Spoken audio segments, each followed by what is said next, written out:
नमस्कार साथियों। आप सबका स्वागत है हमारे इस नए कोर्स में, that is Maratha reservation movement. तो इस कोर्स में बेसिकली हम लोग रिजर्वेशन पे काफ़ी इंटरेस्टिंग डिस्कशन करेंगे। व्हाट एग्जैक्टली इज रिजर्वेशन, इसकी ज़रूरत क्यों पड़ी। हम कॉन्स्टिट्यूशनल फ्रेमवर्क को डिस्कस करेंगे। Constitutional framework of reservation in India, like constitution of India, what it says about reservation. And उससे भी पहले फिलॉसफी कि आखिरकार इसकी जरूरत पड़ी क्यों। What led to introduce such a concept called reservation, जहाँ पे कि हम मेरिट को भी किनारे कर देते हैं। हम डॉक्टर B.R. अम्बेडकर का विजन भी डिस्कस करेंगे। We look at some very important constitutional provision of reservation in India. And फिर हम ये भी देखेंगे कि किन किन को रिजर्वेशन मिलता है, who gets reservation in India. And why economic poverty alone is not enough, मतलब हम रिजर्वेशन इकोनॉमिक पावर्टी के बेसिस पे नहीं देते, बल्कि हम सोशल एक्सक्लूजन की वजह से देते हैं। ऐसा क्यों, वो भी हम डिस्कस करेंगे। हालांकि अभी हमने EWS का इंट्रोडक्शन देखा है, इकोनॉमिक वीक सेक्शन। तो EWS जो कैटेगरी है, इकोनॉमिकली वीकर सेक्शंस, ये 2019 में आया है। तो it purely is based on economic poverty, but उससे पहले जो SC ST OBC था, उसका इकोनॉमिक पावर्टी से कोई लेना देना नहीं है। That was purely based on the social exclusion. तो ये सारे फैक्टर्स हम डिस्कस करेंगे। We will talk about evolution of reservation in India. तो काफी इंटरेस्टिंग ये कोर्स होने वाला है, जहाँ पे कि एक बहुत इंपॉर्टेंट टॉपिक आप डिस्कस करोगे। मतलब हम एक बहुत इंपॉर्टेंट टॉपिक कवर करेंगे, रिजर्वेशन, जो बहुत ज्यादा इंपॉर्टेंट है। फिर हम डिस्कस करेंगे मराठा रिजर्वेशन मूवमेंट। मतलब we will look at who are Marathas. अब अगर हम महाराष्ट्र की बात करें तो वी हैव मराठा कम्युनिटी। अब प्रेजेंट सिनेरियो की अगर हम बात करें तो Maratha communities are not considered as OBC, जिसकी वजह से उनको कोटा नहीं मिलता है। एंड इसी के चलते वहाँ के जो लीडर्स हैं, स्पेशली मनोज पाटिल, ये एक एक्टिविस्ट हैं, मनोज जयरंग पाटिल, इन्होंने भूख हड़ताल करी। इनकी ये मांग थी कि जो मराठा कम्युनिटीज हैं उनको OBC का, मतलब OBC में इंक्लूड कर दिया जाए, उनको OBC के जो कोटा के बेनिफिट्स है वो दिया जाए।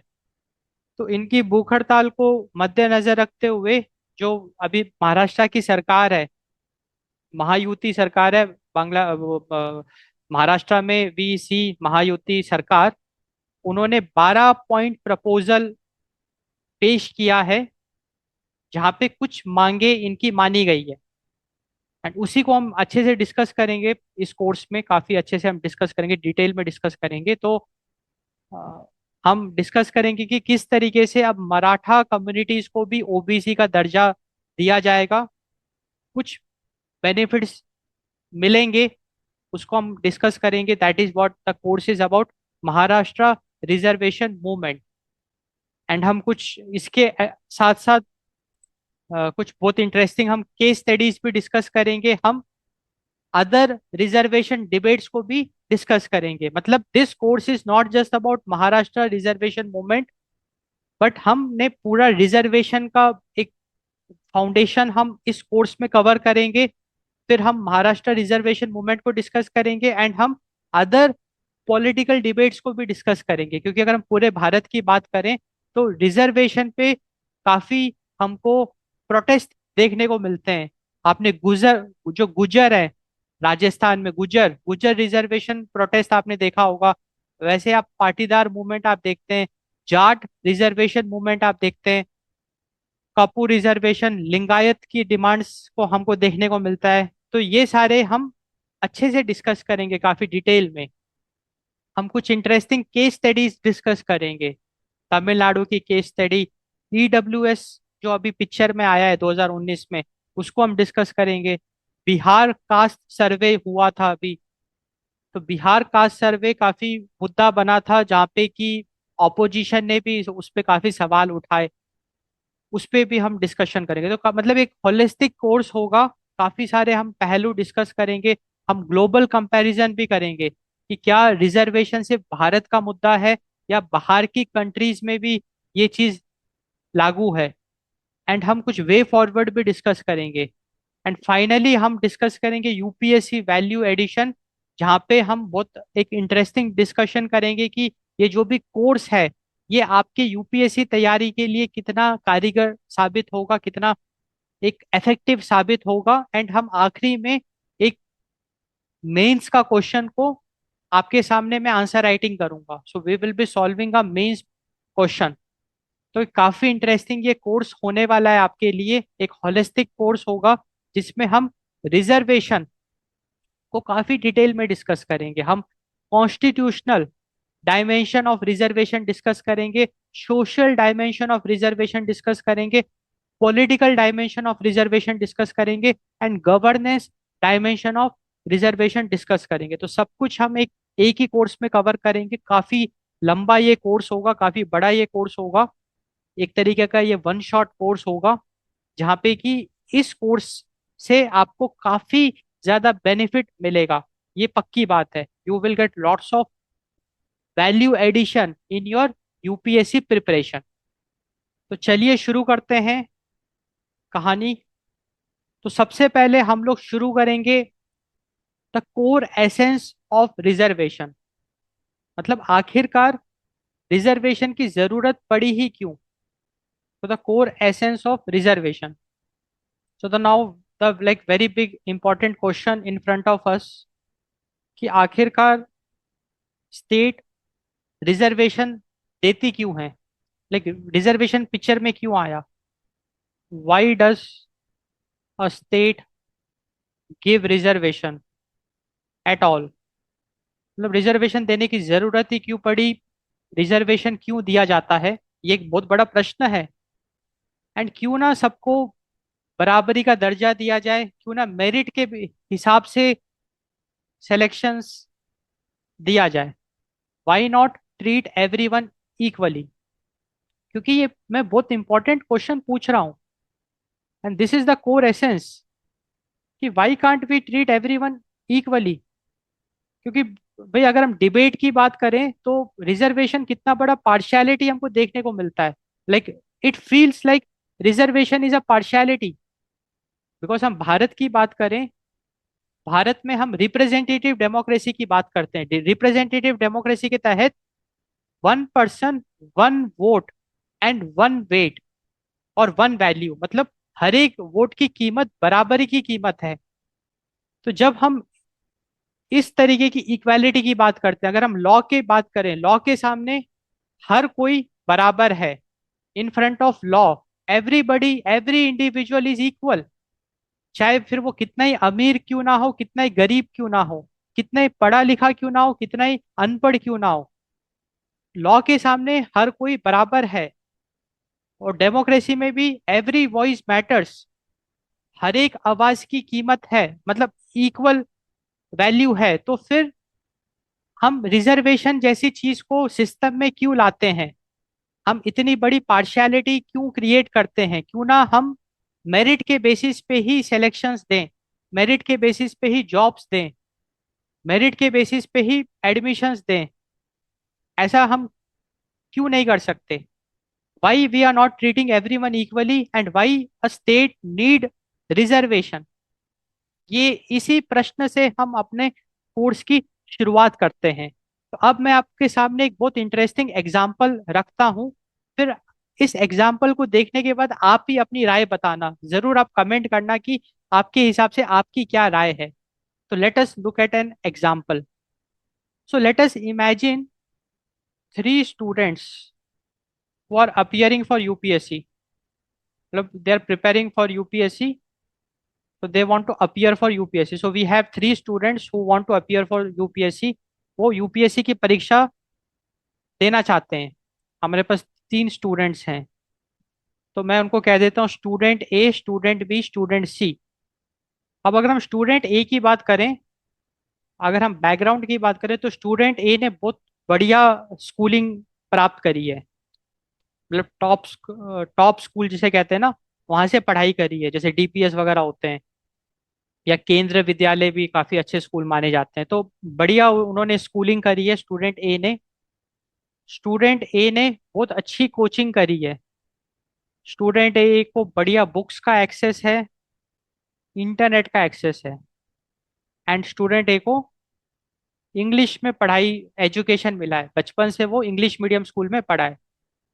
तो एक तरीके से स्टूडेंट ए आप कह सकते हैं कि एक बहुत अच्छी फैमिली को बिलोंग करता है।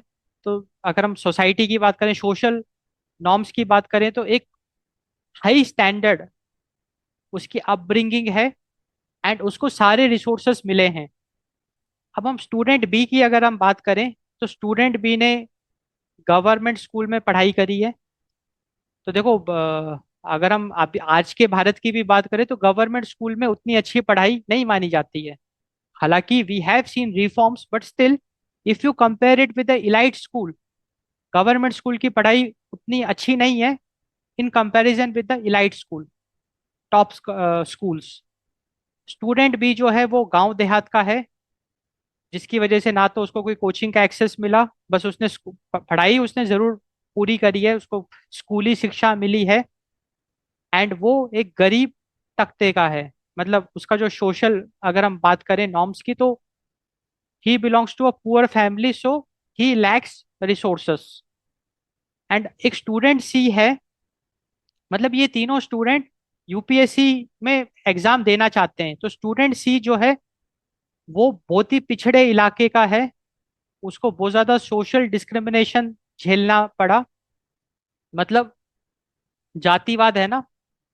देखो, अगर हम सोशल डिस्क्रिमिनेशन की बात करें, तो ये भारत में बहुत ज्यादा था जब भारत आजाद हुआ था। जब भारत में ब्रिटिश का राज था, उससे पहले भी social discrimination in India was very common. Like we saw that we have four different segments.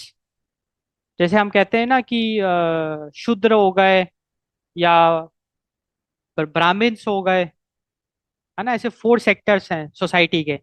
तो सोशल डिस्क्रिमिनेशन आज की चीज नहीं है ये।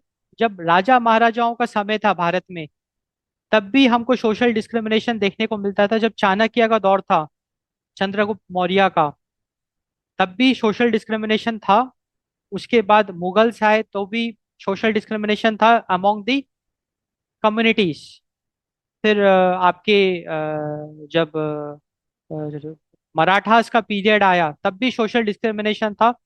जब ब्रिटिशर्स भारत में आए, तब भी सोशल डिस्क्रिमिनेशन था। तो सोशल डिस्क्रिमिनेशन कोई नई चीज नहीं है, ये हमको सदियों से देखने को मिल रही है। जहाँ पे कि हमने सोसाइटी को कास्ट के बेसिस पे तोड़ रखा है, एंड हमने कह दिया कि ये उच्च जाति का है, ये नीच जाति का है, ये शूद्र है, ये स्केड्यूल कास्ट है, ये स्केड्यूल ट्राइब है। और हमने एक डिस्टेंस, मतलब एक सोशल डिस्क्रिमिनेशन कर दिया, उसको साइडलाइन कर दिया कि हम लोग उच्च जाति के हैं, तुम्हारा कोई काम नहीं है। उसको कहते हैं ना, मार्जिनलाइज करना, एकदम साइडलाइन करना। जब नौकरी की बात आती है, तो सोशल डिस्क्रिमिनेशन की वजह से उनको एकदम साइडलाइन कर दिया जाता है, जो पिछड़े जाति के वर्ग हैं। तो that is the social discrimination.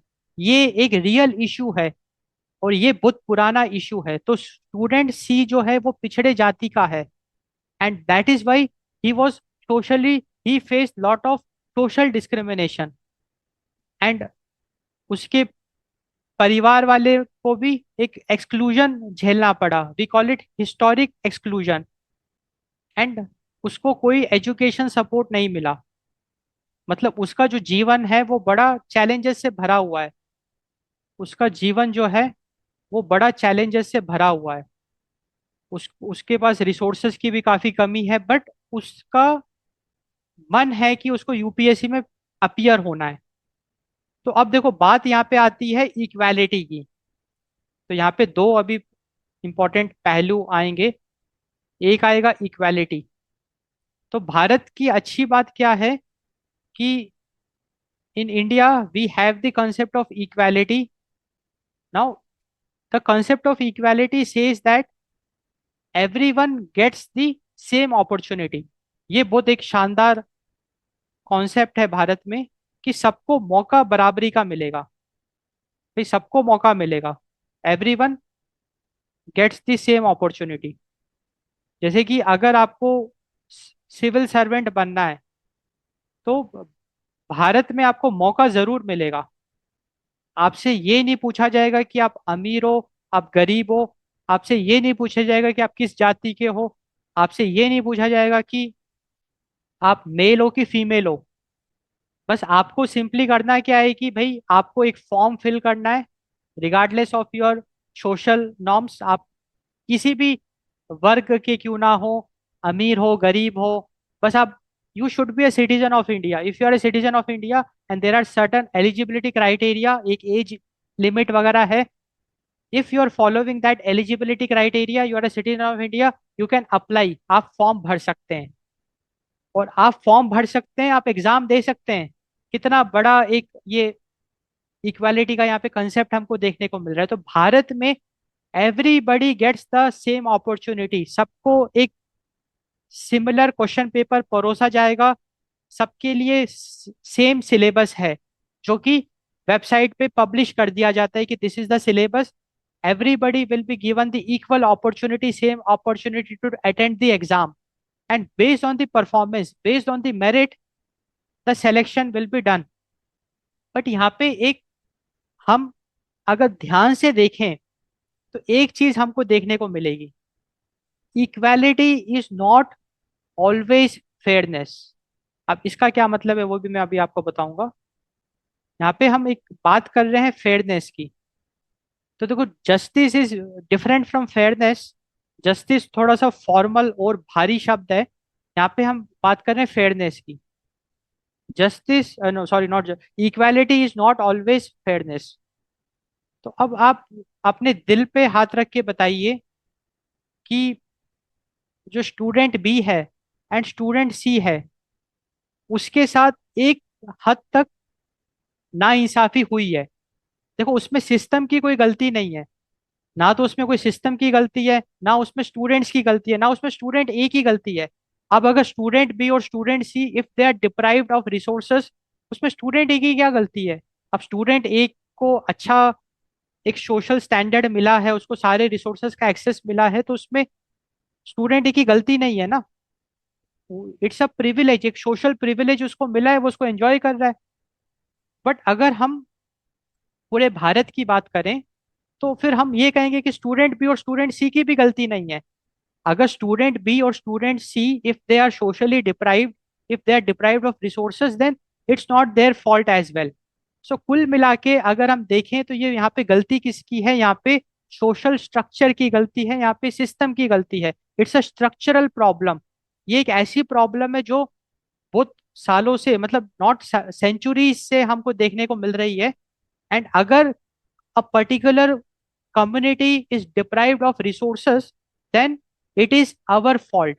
It is the fault of all the Indians.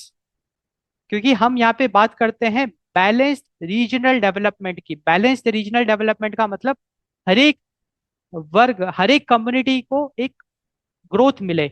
But Bharat में ऐसा नहीं है। कुछ कम्युनिटीज बहुत पिछड़ी हुई है, कुछ कम्युनिटीज बहुत आगे हुई है। अब अगर हम सिर्फ इक्वालिटी के दम पे आगे बढ़ेंगे तो होगा क्या कि जिनको सोशल प्रिविलेज मिला है वो तो बहुत आगे बढ़ जाएंगे, बट जो पिछड़े वर्ग हैं वो और पीछे हो जाएंगे। तो यहाँ पे हम बात करते हैं इनइक्वालिटी की। इनइक्वालिटी बढ़ता जाएगा।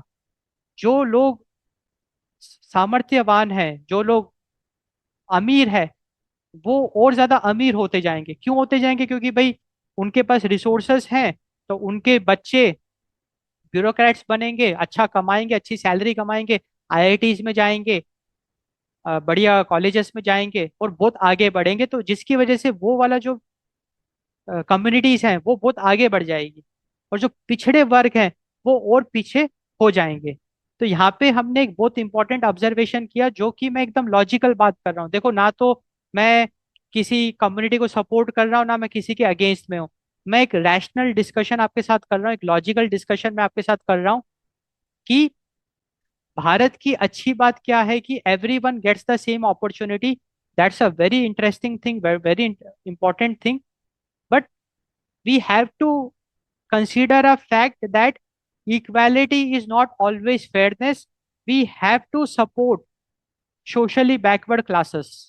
There is a need for that. Otherwise, if we don't do that, then inequality will increase, and the backward classes, they will become socially deprived, and they will cause harm to socially privileged groups. क्योंकि वही जो socially deprived communities होंगी वही दंगे फसाद करेंगे, वही चोरी चपाट करेंगे, and they will become unwanted elements of the society, and we don't want that. तो अगर हम सोशल बैलेंस की बात करें तो हमको ये हमारी जिम्मेदारी बनती है. क्योंकि आप खुद ही देखो कि आपके परिवार में अगर कोई कमजोर है तो आप उसकी सपोर्ट, उसकी सहायता करते हो. तो भारत हमारा परिवार है, तो हमको सबको साथ में लेके चलना है. तो वहां से कंसेप्ट आया इक्विटी का, वहां से कंसेप्ट आया इक्विटी का.